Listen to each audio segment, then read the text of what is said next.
Irmãos, nós estamos hoje concluindo, pela graça de Deus, uma série de 3 mensagens em que nós tratamos sobre os 3 inimigos da alma, e o tema é vencendo os 3 inimigos da alma.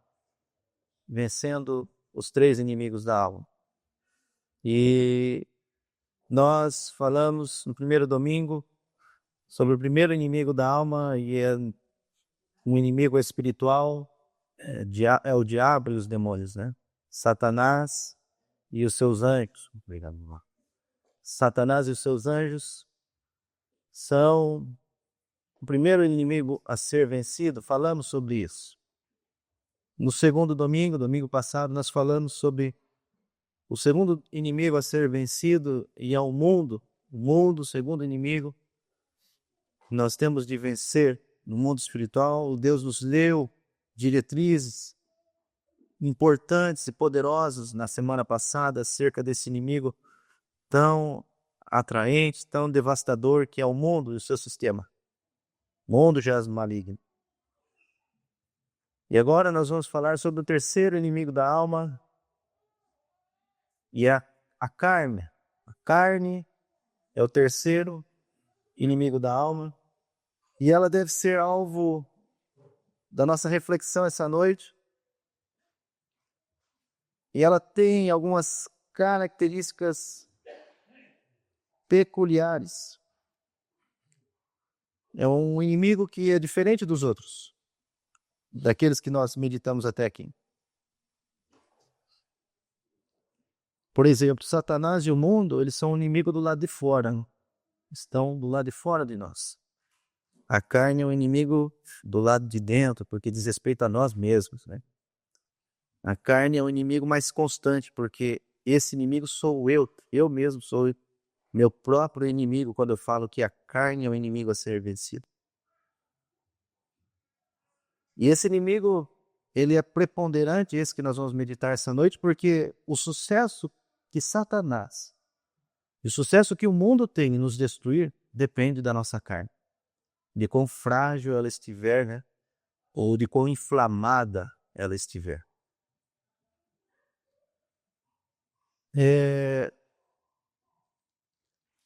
Sobre o mundo, como nós refletimos na semana passada, nós temos de suportar o mundo. Nós temos de viver dentro deste mundo. Lá em João capítulo 17, no verso 15, Jesus orando ao Pai fala assim: Pai, não peço que os tires do mundo, mas que os livres do mal. Nós estamos inseridos nesse mundo. Quanto a Satanás, também temos de enfrentá-lo, resisti-lo, e com o enfrentamento de autoridade, para que ele fuja de nós. É o que está lá em Tiago capítulo 4, verso 7. Sujeitai-vos a Deus, resisti ao diabo, e ele fugirá de vós. Do diabo você não foge. Do diabo quanto ao diabo, você o enfrenta, e os seus demônios também. Do diabo você não deve ter medo, você tem que o enfrentar com autoridade e encorajamento. Do mundo você não pode sair. Você está inserido nele, em seu sistema corrupto. Mas quanto à carne, irmãos, esse perspicaz e perigoso inimigo, nós somos conclamados pela palavra de Deus a fugirmos dele, né? Como diz o ditado, perna para quem tem, né? Foge da carne. Corre. Esse inimigo você não enfrenta. Quanto a esse inimigo, você não dá uma de forte, não. Quanto a esse inimigo, você não empeita. A sua própria carne não dá para você encarar. Você nunca vai poder dizer: estou forte o suficiente para encarar a minha própria carne. Jamais. Você vai ver isso nas palavras das Escrituras. Por exemplo, lá em 2 Timóteo 2, verso 22, o apóstolo Paulo fala para Timóteo: fugir das paixões da mocidade, ele diz. Das paixões ali é o mesmo que cobiça, fugir das paixões da mocidade. A ordem é fuja, Timóteo, Paulo fala.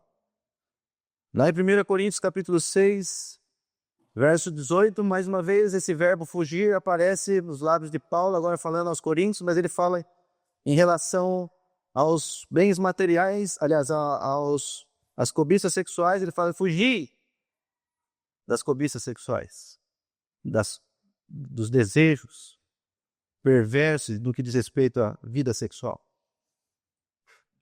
Ainda a Timóteo, o apóstolo Paulo fala em 1 Timóteo capítulo 6, verso 10 e 11, ele diz assim, fugir destas coisas. E essas coisas que ele se referia, né, era o desejo pelas riquezas, o desejo material. Ele fala para Timóteo, fugir destas coisas. Fugir dessas coisas, do desejo de enriquecer, do desejo de acumular bens, do desejo pelo materialismo. Mais uma vez, a palavra de ordem é fugir, fugir. Lá em 1 Tessalonicenses, capítulo 5, verso 22, o apóstolo Paulo fala mais uma vez, usa mais uma vez esse verbo, e ele diz, fugir da aparência do mal, ele fala. São características da carne, ele diz, fugir da aparência do mal, coisas que a nossa carne deseja. E por fim, para lembrar, né, a intensidade desse verbo, fugir, e o quanto ele se aplica à nossa carne, em 1 Coríntios capítulo 10, verso 14. O apóstolo Paulo fala mais uma vez para fugir, e desta vez, da idolatria, ele diz, né? Fugir da idolatria. Quanto à nossa carne, você não a enfrenta, você não a empeita, você não a desdenha. Olha só, irmãos, você não desdenha a sua carne. Esse é um inimigo que você tem, entre aspas, né, de respeitar. É um inimigo que vem para destruir. E a melhor coisa que você faz quanto a esse inimigo é aplicar esse verbo de forma repetida e diária na sua vida. Fuja, fuja. Fuja como alguém que depende disso para viver. Fuja como alguém que depende disso para sobreviver. Fuja da inclinação da sua carne. E aí, nessa importante perícope, nesse importante trecho que nós lemos aqui em Gálatas capítulo 5, nos é esclarecido sobre um caminho de vitória contra esse inimigo mortal a ser vencido. Aqui o apóstolo Paulo nos dá um caminho de vitória a vencermos esse inimigo mortal que é a nossa carne.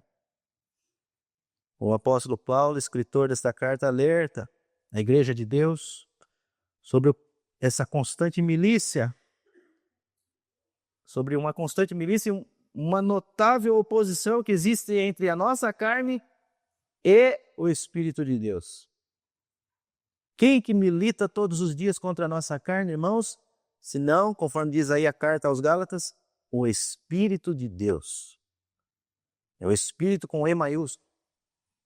É o Espírito de Deus que milita, que guerreia, contra a nossa carne.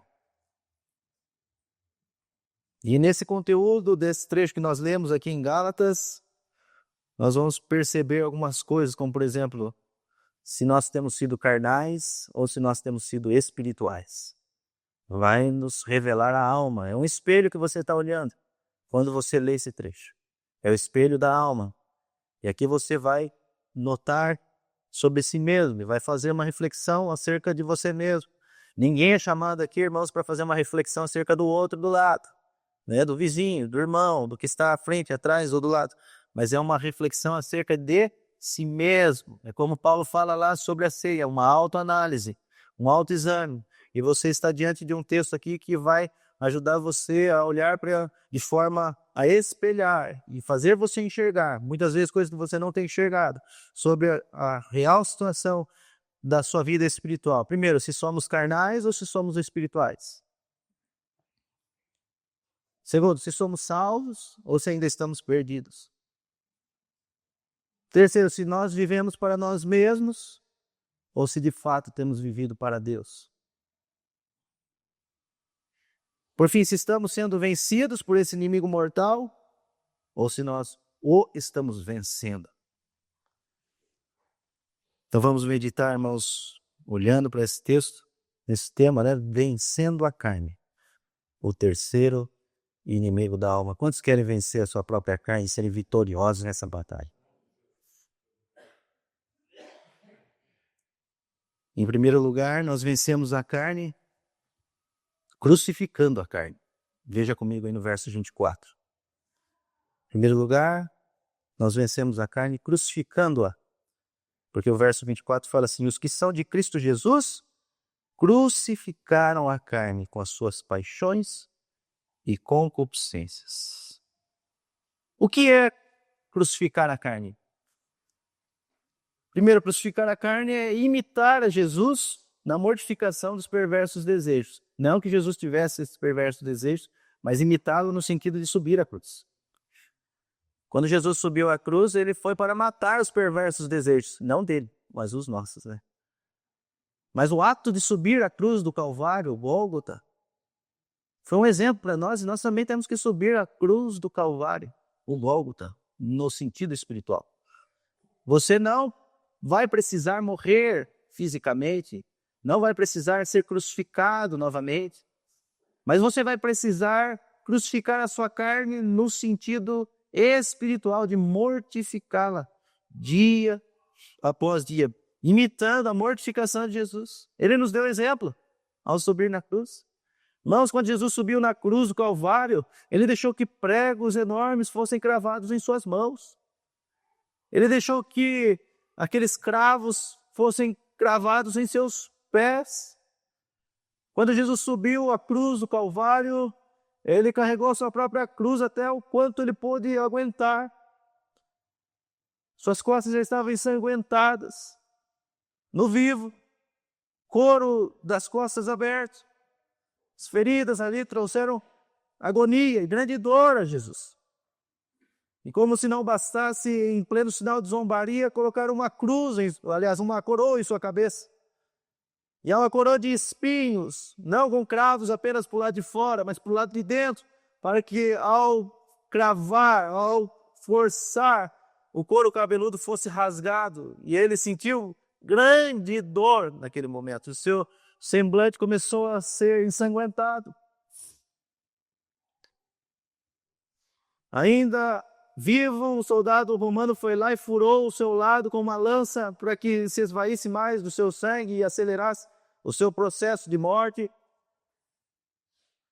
E Jesus honrou a Deus, vencendo a morte, como nós cantamos aqui, né? Tem poder para salvar. E ele tem poder para salvar porque ele cumpriu um plano perfeito de salvação que incluía um sacrifício que fosse puro, um sacrifício que fosse inocente. E ninguém havia na terra que pudesse ocupar o lugar de cordeiro no altar de Deus para fazer esse sacrifício. Então Jesus enviou seu próprio Filho, por amor a mim e a você, para esse sacrifício. Por isso nós estamos aqui hoje, irmãos. Se nós somos salvos, se nós temos paz no coração, se há uma esperança de eternidade, se você sabe aonde você vai estar quando você atravessar o mundo da eternidade, sair dessa terra, for sepultado, se você já tem essa esperança viva, a alegria de poder estar nos céus, foi porque Jesus venceu e Jesus cumpriu um plano perfeito, subiu a cruz do Calvário, sofreu por mim e por você e está à destra de Deus para a glória do Senhor. Esse é o nosso Deus. É um Deus que não está morto. É um Deus que ainda não está na sepultura, ele já está fora dela. Ele ressuscitou, aleluia, amém, irmãos? Morreu para ressuscitar. Assim como ele deu a sua vida por nós, devemos dar a nossa vida por ele. E nós temos de mortificar a nossa carne, crucificando-a todos os dias. Temos de crucificar a nossa carne. Você está disposto a isso? Né? De crucificar a sua própria carne? É imitar a Jesus. Crucificar a carne também é matar os pecados contra... Veja bem, irmãos, agora nós vamos entrar num ponto muito delicado, mas importante deve ser dito. Crucificar a carne é matar os pecados contra o corpo, em primeiro lugar, em ofensa ao matrimônio. Que pecados contra o corpo ele menciona aqui? Ele diz sobre esses pecados no verso 19. E esses pecados contra o corpo, em ofensa ao matrimônio, são chamados... Vou trocar de microfone.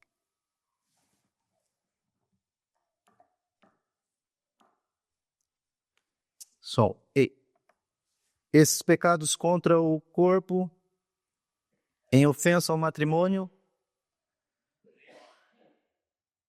é porque esses pecados são os pecados sexuais. E você vai ver isso do verso 19. Ele diz assim, veja comigo. Ora, as obras da carne são conhecidas. E são, em primeiro lugar, a prostituição. E em algumas versões subdivide-se a prostituição em dois termos, que no original está dessa forma, na verdade, né? No grego original ele vai falar, o primeiro termo é o moicheia, que significa adultério, que é cobiçar aquele ou aquela que não é seu, não é sua. Quanto à mulher, quando ela cobiça um homem que não é seu, ela está cometendo adultério. Quando o homem cobiça uma mulher que não é a sua, está cometendo adultério. Moicheia. Esse é o primeiro pecado que ele menciona aqui, obra da carne. É um pecado mais precisamente direcionado àqueles que já têm uma aliança, um compromisso com alguém, aquele que já é casado, né? Aquele que já está no matrimônio. Jesus fala assim, só de você olhar para uma mulher com desejo impuro no seu coração, você já cometeu um adultério. Jesus ele está ensinando no Sermão do Monte que se você, mesmo que não tenha consumado de se deitar com alguém, né, você já cometeu adultério só de desejar, olhando para essa pessoa que não é a sua esposa, que não é o seu marido. E ele diz, obra da carne, o adultério. Nós somos chamados a crucificarmos a carne, matando esse pecado contra o matrimônio, irmãos. Matando esse pecado que ofende o matrimônio. Quantos casamentos se findam por causa de adultério? Quantos casamentos se encerram por causa da traição de um, de outro, de um dos cônjuges, ou traição dupla, mútua?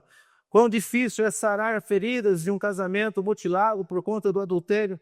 E o adultério é uma obra da carne, e ele diz que não herdarão o reino de Deus aqueles que cometem tais coisas. Ele fala no verso 21. Não herdarão o reino de Deus aquele que está aprisionado pelo adultério. Eu e você somos chamados a crucificarmos a nossa carne para herdarmos a vida eterna. Amém, irmãos? Outra palavra grega aqui para prostituição, subdividida, porneia. A palavra grega porneia é a mesma que deu origem à pornografia. Porneia significa fornicação, que são todos os atos sexuais fora do matrimônio.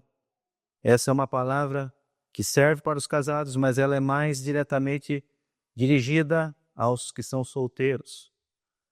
Aquele que ainda não tem aliança, não publicou o seu matrimônio diante dos homens através, na nossa cultura, né, no Brasil, o registro civil, que é quando você publica uma aliança que você tem com alguém, aquele que ainda não é casado diante dos homens e está em atos sexuais, está fornicando. E o texto diz aqui, não herdarão o reino de Deus aqueles que cometem tais coisas. Pecado contra o matrimônio. E você, jovem, que é solteiro, você que ainda não é casado, quando você se deixa levar pelos desejos da sua carne inflamados por essa imoralidade chamada fornicação, esses pecados, infelizmente, vão refletir mesmo quando você estiver lá no matrimônio. Pela mente que vai se corrompendo, pelas coisas que você experimentou, você não vai ter a mesma pureza de um casal que vai para o matrimônio ainda virgem, com toda a modéstia e graça de Deus, porque eu sei que não é pelas minhas forças que isso se deu, né? Mas eu glorifico a Deus que eu e a minha esposa subimos ao altar do matrimônio, os dois ainda virgens, né? Glorifico a Deus por isso, porque antigamente isso é coisa normal, mas hoje as pessoas falam assim, isso é possível? Eu já tinha 25 anos de idade e ela 23, quando nós nos casamos. Então você que ainda pode, fuja da fornicação, porque os que tais coisas praticam não herdarão o reino de Deus. Deus quer que você crucifique isso na sua carne aqui, amém, irmãos? Deus está falando aqui essa noite, Deus quer que você mortifique isso. Um outro pecado contra o matrimônio é a impureza, ele diz aí, na sequência. A impureza é sujeira do corpo, a impureza é sujeira da alma.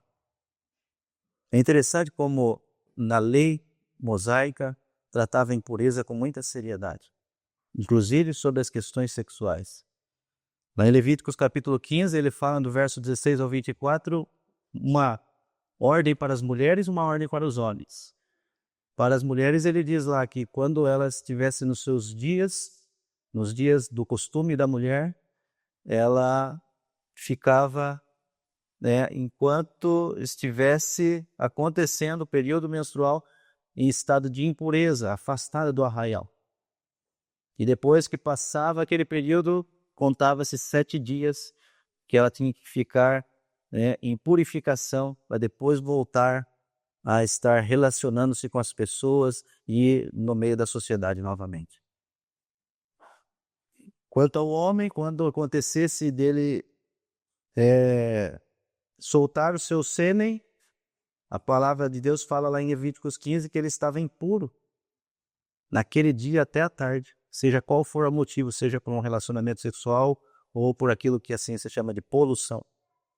Ele ficava impuro até a tarde, tinha que se banhar. E a mulher também tinha que se banhar quando ela estava em menstruação, e o homem se banhar quando sujo, por causa da poluição que tenha sofrido. E ele então ficava até o fim do entardecer nessa condição de impureza, sem poder estar no meio do povo. Estou mencionando isso, irmãos, está em Levíticos capítulo 15, depois, irmãos, leiam detalhadamente lá. Os irmãos perceberem como Deus trata a questão da pureza, né? Porque ele fala aqui que a impureza, aqueles que praticam isso, não herdarão o reino de Deus. Você estar sujo, fétido pelo pecado, sujo, maculado pelas coisas que você vê, que você faz. E a palavra de Deus diz assim, se os teus olhos, Jesus fala isso também no Sermão do Monte, te fazem pecar, arranca-o, porque é melhor você entrar cego no reino de Deus do que tendo os 2 olhos e ir para o inferno. Se a tua mão te faz pecar, arranca, lança fora, porque é melhor para você entrar no reino de Deus manete do que você ir para o inferno com todo o seu corpo intacto. Não herdarão o reino de Deus, ele diz. E o último dos pecados sexuais é a lascívia, ele fala. A lascívia é um desejo sexual desenfreado. Aquela pessoa lasciva é aquela pessoa que só pensa em sexo. Se manifesta em pensamentos, se manifesta em palavras, se manifesta em ações. Uma pessoa lasciva é uma pessoa suja, desde a sua mente ao seu corpo. Não herdarão o reino de Deus os que são assim. Crucifica a carne contra os pecados do corpo que ofendem o seu matrimônio. Você que já é casado, E você que um dia vai se casar, crucifica a sua carne contra os pecados do corpo que ofendem o seu matrimônio. Você que ainda não é casado, um dia você vai ter a sua esposa, um dia você vai ter o seu marido, e você deve se preservar, deve sim, em nome de Jesus, pelo poder do Espírito Santo, se preservar, crucificando a sua carne, para que você possa subir ao altar gracioso, graciosa, e ter um casamento feliz. Deus é quem pode abençoar você para todo sempre, um casamento feliz. Aleluia. Mas preserve-se agora. Outra classe de pecados mencionados aí em obras da carne é os pecados contra Deus, diretamente contra Deus. Não que os outros não sejam, mas esse é de ofensa direta. Está no verso 20 e ele menciona 2. O primeiro deles é a idolatria. E a idolatria é tudo aquilo que toma o trono de Deus no nosso coração. A idolatria não é somente, irmãos, você se prostrar diante de uma imagem. Idolatria não é somente você desviar a adoração ao Deus Santo para objetos que simbolizam santos nas religiões. Idolatria é exatamente tudo aquilo que toma o lugar de Deus no seu coração, aquilo que você mais gosta, aquilo que tem até te impedido de você servir a Deus, porque você pensa muito naquilo, gosta tanto daquilo. Para algumas pessoas, a idolatria é como a tesoureira Jéssica orou aqui, idolatra o consumismo, está aprisionada nisso, de um materialismo, de desejo de ter e ter cada vez mais. Não consegue parar de comprar, o cartão de crédito já está estourado, está esgotado. Mas é um desejo compulsivo, virou uma idolatria, tomou o lugar de Deus no coração. Outros trocam o culto por qualquer partida de futebol, qualquer jogo, e porque o futebol já tomou o seu coração, é idólatra, não pode perder um jogo sequer, e tem de estar lá, às vezes no estádio, às vezes na frente da televisão. E uma vez eu tive a oportunidade de estar num estádio de futebol com meu irmão, quando a gente era jovem, antes de eu ir para o seminário, quando eu morei em Barueri. Não é pecado você ir assistir jogo no estádio, irmãos, mas o que você vê de idolatria é fora do sério. O canto é como quem louva ao clube, louva ao time. A euforia é muito mais do que a nossa quanto às coisas de Deus, né? O ambiente carregado, cheio de pessoas, um grande coral, mas não para adorar a Deus, mas para adorar um clube de futebol, jogadores ali. Ao contrário do nosso Deus, muitas vezes esse time frustra aquele que torce, então toda aquela euforia se torna em ira, raiva. E a ira tamanha que alguns querem matar, entrar no campo para trucidar o jogador que errou, o jogador que fez algo errado. A idolatria é tudo aquilo que toma o lugar do Deus vivo no nosso coração e nos impede de sermos totalmente devotos a Deus e de cultuarmos Deus acima de tudo. Deus acima de tudo.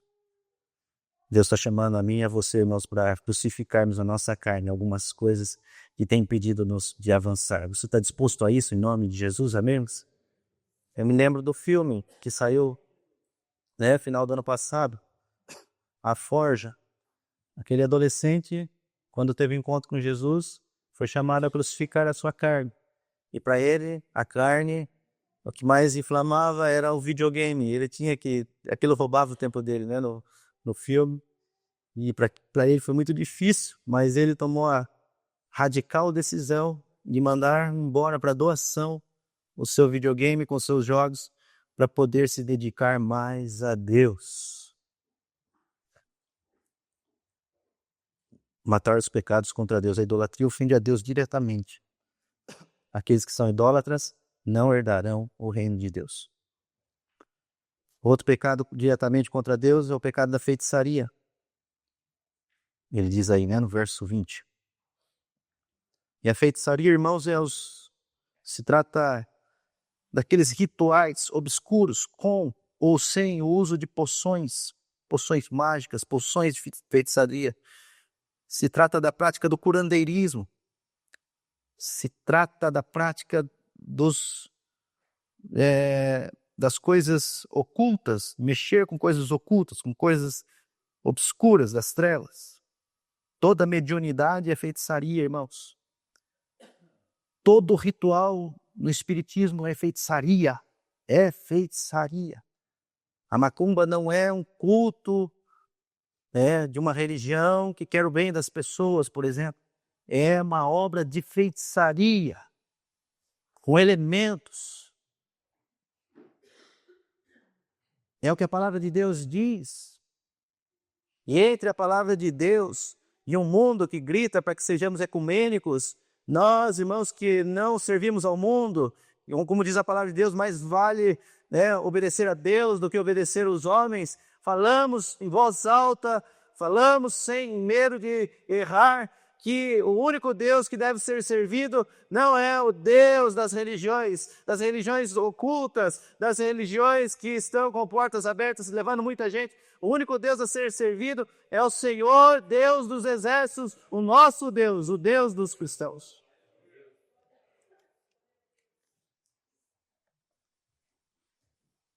E matar os pecados contra Deus é você se livrar de tudo que é feitiçaria. Irmãos, crente não acompanha horóscopo. Horóscopo não tem nada a ver com cristão. São crendices que se enquadram nisso aqui, feitiçaria. Crendice. Crente não tem signo. Às vezes as pessoas perguntam para mim qual é o meu signo. Eu não sei. Eu sei que sou signatário do Senhor Jesus, amém? Estou sob sua tutela, sob sua autoridade. Crente não acompanha astrologia. Crente não tem medo. Essa semana não brincou, né? Até dei risada.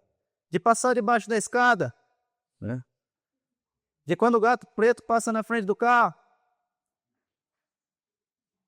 Crente não anda com pé de coelho. Outro dia a irmã trouxe um coelho aqui na igreja e falei assim, ainda bem que o coelho está inteiro, né? Não é só o pé, né? Porque o crente ele não fica andando com pé de coelho. Tudo isso, irmãos, se enquadra aqui quando ele fala sobre feitiçaria. São coisas do mundo oculto que mais serve para Satanás enganar você e tirar os seus olhos de Jesus e crer em Deus somente em Deus. É hora de o povo de Deus crucificar a sua carne nos pecados que ofendem a Deus. Amém, irmãos? Mas ele fala também sobre outra classe de pecados que nós devemos matar. Matar os pecados, crucificar a carne e matar os pecados também contra o próximo. No verso 20 e 21 ele fala desses pecados contra o próximo. Ele diz aí, inimizades. É um pecado contra o próximo. Você não tem inimigos na terra, nossa luta não é contra a carne e o sangue, mas contra principados e potestades. Jesus fala assim, vocês ouviram, odiai os vossos inimigos, eu porém vos digo, amai os vossos inimigos, orem por eles. Nós não temos inimigos de pele e osso, não temos. Então, inimizade, não herdarão o reino de Deus os que têm inimigos. Porfia briga, não herdarão o reino de Deus os que vivem brigando. Ciúmes é quando você não quer que o outro possua aquilo que é seu, tem ciúmes dos bens materiais, ciúmes de pessoas, ciúmes do cônjuge, ciúmes dos filhos, e ninguém pode se aproximar, uma coisa doentia, e os ciúmes é um pecado contra o próximo, não herdarão o reino de Deus aqueles que praticam tais coisas. Ira, e você deixa o sol se pôr, e continua irado, iracundo, e chutando o cachorro, e batendo a porta, né, e estragando os móveis, e amaldiçoando o seu carro, e amaldiçoando os seus filhos, porque às vezes eles são arteiros, e falando palavras que porque o seu sangue está fervendo e você está todo o tempo iracundo e os vizinhos têm medo de você. Alguém disse assim, que sempre no nosso bairro tem um vizinho que é fusarquento, né? Barraqueiro, que grita muito. Se no teu bairro não tem, você é essa pessoa no bairro. Que misericórdia, moça.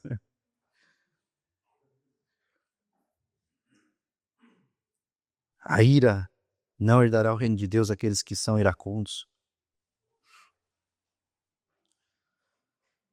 Deus os livre disso. Da discórdia ele fala. Irmãos, tem gente aqui no discórdia, ele está falando a mesma coisa, ele vai falar em dissensões. As duas palavras são sinônimas, muito parecidas para nós, o português. Discórdia e dissensão é aquele que é do contra, não consegue concordar em nada com ninguém. Tudo é do contra. Se está frio, quer andar de regata. Se está calor, quer pôr no casaco, né? Se a pessoa do lado fala assim, vamos por esse caminho, ele fala, não, acho que o melhor é para o outro. Se ela tivesse falado para o outro, ele ia por esse caminho, porque ele é do contra mesmo, né?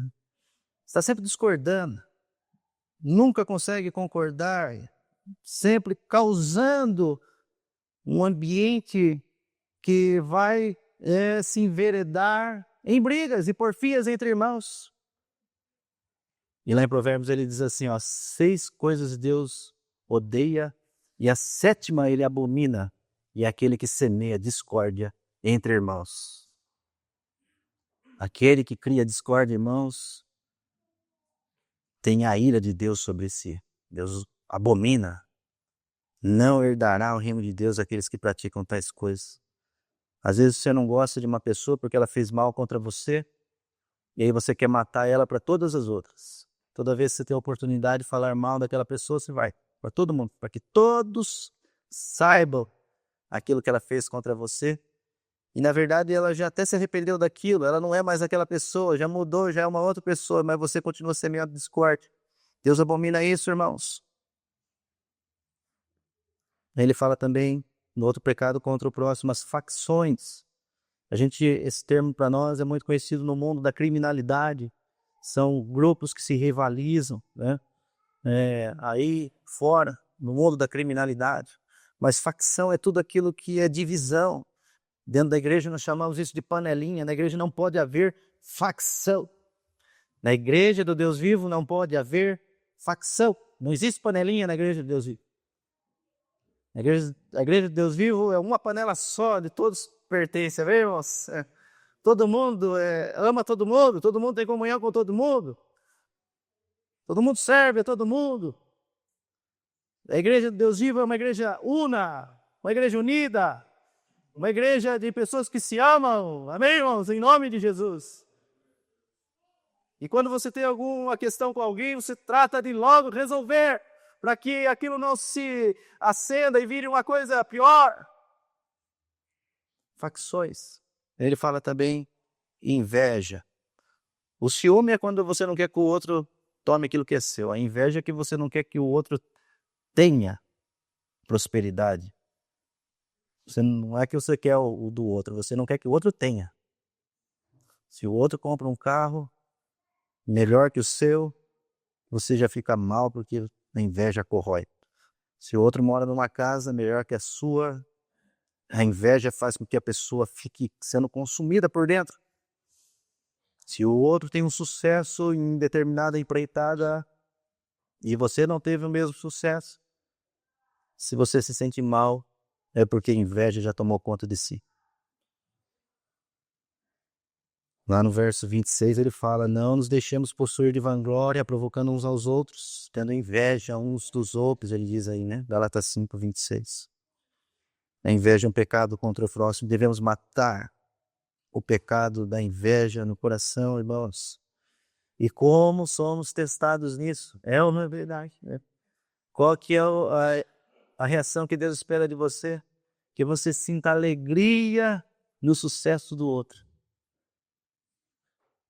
Para isso, você tem de mortificar a sua carne, crucificar a sua carne. Sinta alegria pelo outro que vai mais longe que você. pelo outro que tem mais proeminência do que você, pelo outro que realiza sonhos que você gostaria de realizar. Você sente alegria. Sabe onde esse ambiente é mais pesado? Entre irmãos. É incrível, né? Irmãos de sangue. Porque irmãos de sangue deviam um apoiar mais o outro, né? E agradecer a Deus pelo sucesso do outro. Os meus irmãos, quando eles são bem-sucedidos, e graças a Deus estão sendo, Deus me concedeu muita alegria de vê-los bem, né? Eu sinto muita graça de vê-los que eles estão caminhando bem, casaram bem, estão profissionalmente bem, servem a Deus, né? Mas quantas famílias, irmãos, são destruídas por causa da inveja entre irmãos? Morre o pai, morre a mãe, tem que partilhar a herança. Ninguém quer ceder, ninguém quer abrir mão de nada. E entra na justiça e não dá nem para fazer inventário direito. É uma coisa horrorosa. Por isso tem algumas pessoas que têm sido aconselhadas assim, marido e mulher, quando estiver próximo do fim da vida, vende tudo, desfaz dos bens para não passar nada para os filhos. Porque pelo menos não vão brigar pro resto da vida. Que terrível ter que ser assim, irmãos, né? Que terrível ter que ser assim. Mas isso tem funcionado. E muitos filhos que olham os pais já lá nos 70, 80 anos, aí de repente resolvem vender a casa e vão passear de avião para o mundo inteiro, gastando todo o patrimônio. Aí o filho, mas eu já ouvi isso, o filho falando que ele está gastando a minha herança. Miserável, o pai nem morreu ainda. Devia estar feliz que o pai e a mãe estão vivos, né? Estão desfrutando do que eles construíram. Vai construir o seu. Um bom pai faz isso às vezes, né? Vai construir o seu. Começa do zero o seu. E bons filhos não ficam de olho na herança do pai. Só aqueles que são gastadores ficam olhando para a herança do pai, né? Eu dou graças a Deus que a herança que meu pai nos deixou foi herança espiritual. Não tem muita coisa material para deixar, mas eu dou graças a Deus porque ele nos deixou herança espiritual lá na minha casa, plantado no meu coração e no dos meus irmãos.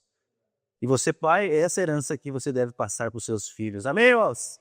Não fique preocupado que você não conseguiu construir muitas coisas para os seus filhos, não pôde pagar a faculdade para eles. Isso é o menos importante. O mais importante é que você falou de Jesus para eles. O mais importante é que o seu filho foi um discípulo seu. O mais importante é que você, na caminhada com Deus, foi ministrando a palavra, foi orando, foi pregando. Você levantava as madrugadas para falar ao seu filho, para orar com ele, e ele conhece a Deus, porque ele viu em você alguém que tem o Espírito Santo de Deus.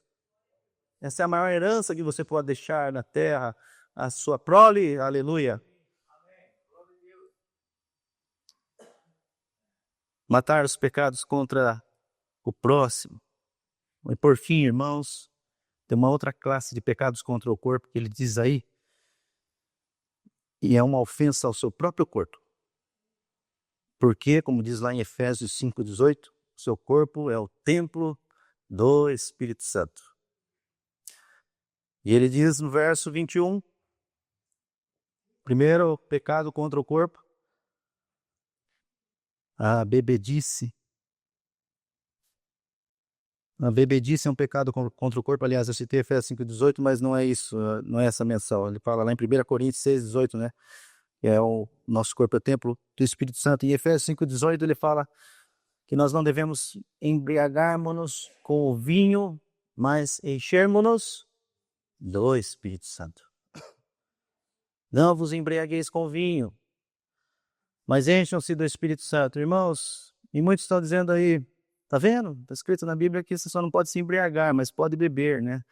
E aí existe no meio cristão um termo chamado bebida social. É aquela que você bebe socialmente, quer dizer, com algum controle. Não é assim que funciona. Você quer uma prova de que não é assim que funciona? Qual é a rigidez da Polícia Rodoviária Federal quando você sopra o bafômetro e ele fala assim, olha, você não tem condições de dirigir? Tem pessoas que só comeram chocolate com licor e foram reprovadas pela Polícia Rodoviária Federal. Chiclete com um pouco de álcool e a pessoa já teve que ser encostada lá na rodovia, não pôde prosseguir a viagem. Agora eu pergunto para você, será que o padrão de Deus não seja mais rígido do que a Polícia Rodoviária Federal? Será que 1 milímetro, né, uma gotícula de álcool no seu sangue já não pode causar danos à sua lucidez? E é por isso que os crentes não bebem. Não é por costume apenas. Não é por questão de cultura. Aqui pode, lá não sei aonde não pode.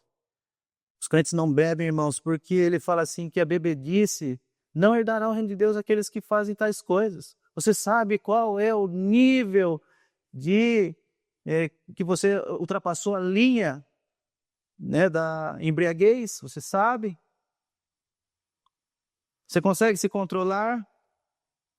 Você consegue se sentir espiritualmente edificado depois de tomar uma taça de champanhe, um cálice de vinho, uma lata de cerveja?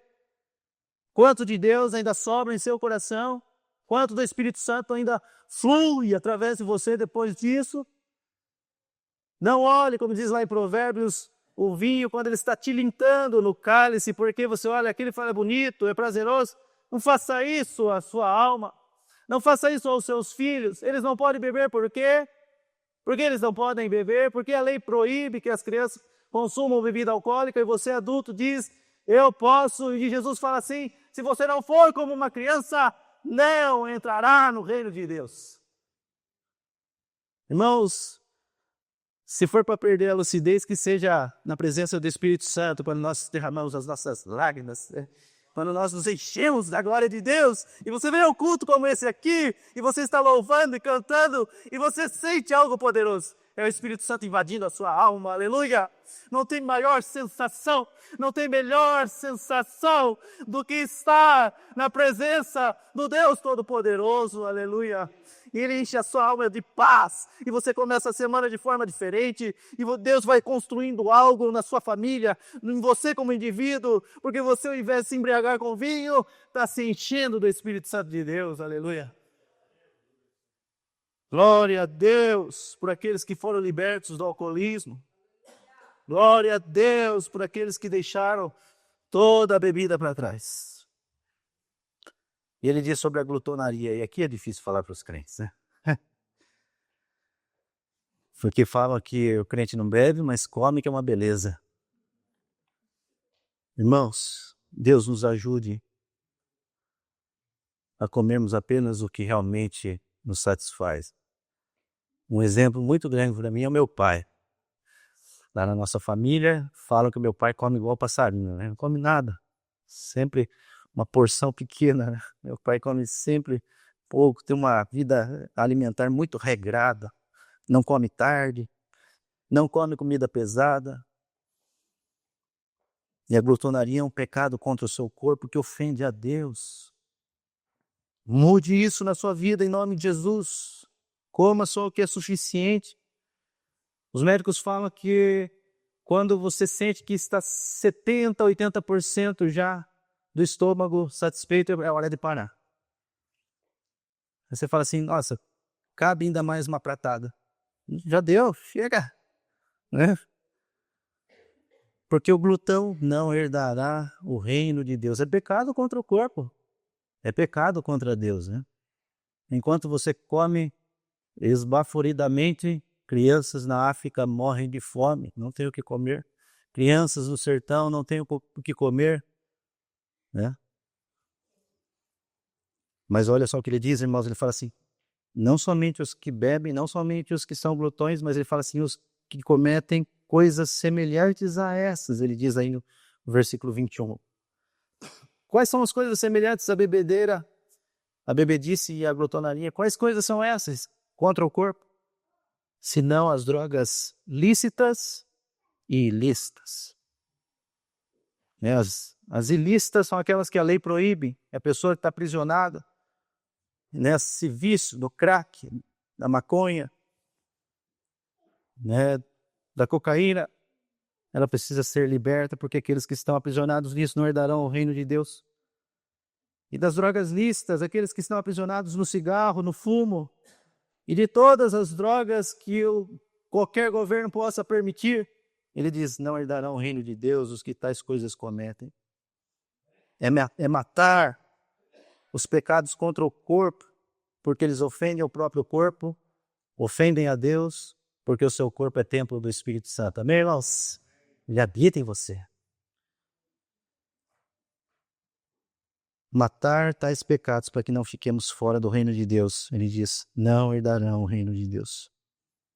Mas para encerrar, eu tenho uma boa notícia, um bom caminho. Além de crucificar a carne, em segundo lugar, nós somos chamados, irmãos, a andarmos no Espírito para vencermos esse inimigo que é a nossa carne.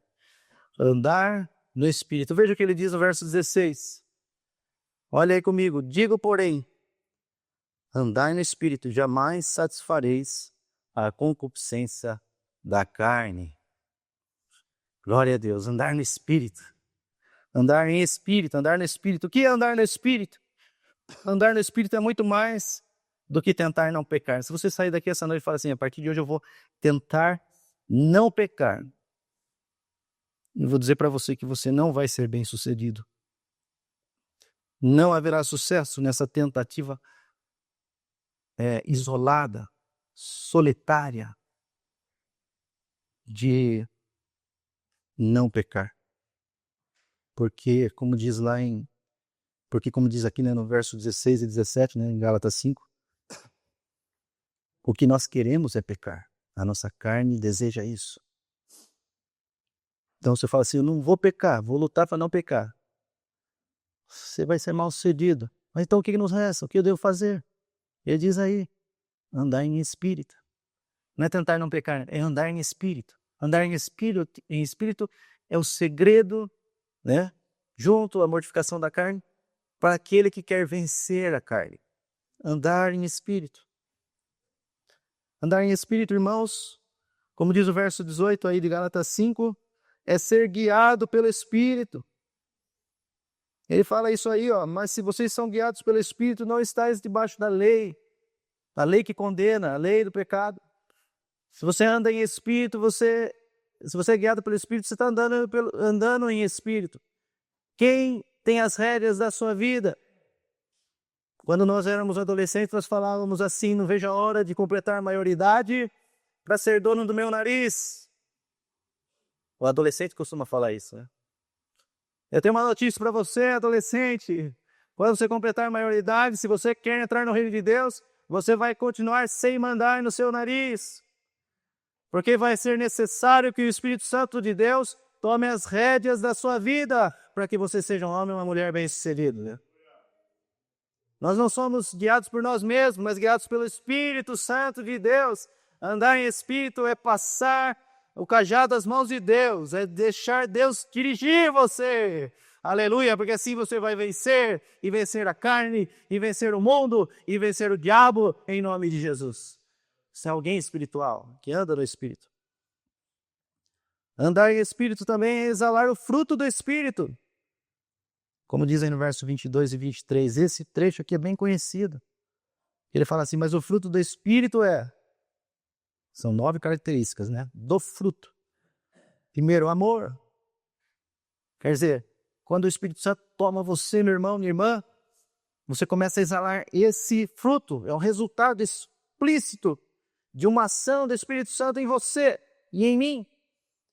E Deus mexe pelo Espírito Santo no meu e no seu coração, e isso faz exalar para fora essas qualidades aí, de um fruto do Espírito. São expressões exteriores da condição interior, de como está o seu coração. Por isso, irmãos, aquela fala que algumas pessoas dizem, Deus só quer o meu coração. E ela está toda errada, toda torta e fala isso, Deus só quer o meu coração.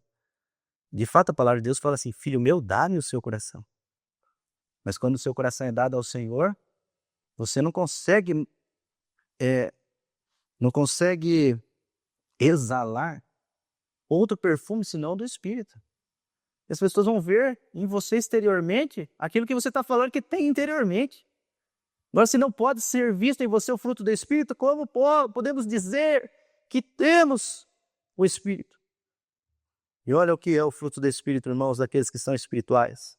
É uma pessoa amorosa, é uma pessoa alegre, é uma pessoa cheia de paz e pacificadora. É uma pessoa longânima. Sabe o que é longânima? É uma pessoa que tem muita paciência. Muita paciência. A pessoa espiritual é uma pessoa que tem muita paciência. É uma pessoa benigna. Quer dizer, não é maligna, ela é benigna. Só quer o bem dos outros, o bem do próximo. Uma pessoa bondosa. Está no semblante dela a bondade. Uma pessoa fiel. Não trai seus amigos, não trai a igreja, não trai seus irmãos em Cristo, não trai seus familiares, não trai seu marido, não trai a sua esposa, não trai ninguém. Uma pessoa fiel, leal. Uma pessoa mansa, iracunda, como nós falamos agora há pouco, obra da carne, violenta. Uma pessoa que trata com mansidão. E por fim, uma pessoa que tem domínio próprio, ela consegue se segurar, né? Domínio próprio. Quando você toma um tabefe no rosto, você faz como Jesus, você entrega o outro para ser esbofeteado. Ou será que o sangue sobe à vontade de né? Uma pessoa que tem domínio controla, porque o Espírito Santo dá poder para essa pessoa se controlar. Esse é o fruto do Espírito. Andar em Espírito é exalar essas coisas.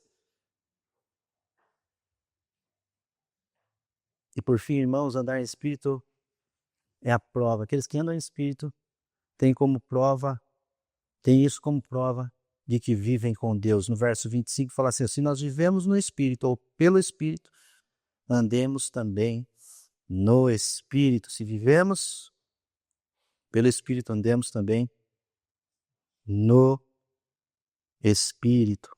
Quer dizer, se você fala assim, eu sou de Deus, o Espírito Santo habita em você e faz exalar esse bom perfume do fruto do Espírito Santo aí, com todas essas qualidades. Esse inimigo que nós temos de vencer, a carne. Quero dizer para você aqui essa noite, que fala assim, como é difícil batalha contra a carne, pastor. Eu quero que você saiba, esse inimigo não é invencível, você pode vencê-lo em nome de Jesus. Pela graça de Deus, no entendimento e na prática dessas ordenanças espirituais, nós vencemos esse inimigo e nos tornamos aptos para o reino de Deus. Você se faz um cidadão do reino de Deus quando você vence a carne, para dizer assim, eu pertenço ao reino de Deus aqui na terra e pertencerei lá na eternidade, que quando eu morrer, eu vou morar com Deus, aleluia. Porque eu venci o mundo, como Jesus fala, né? Eu venci o mundo, vós vencereis também. Porque vencemos o diabo e as suas artimanhas, e porque vencemos a carne, que se inflama e tenta nos destruir.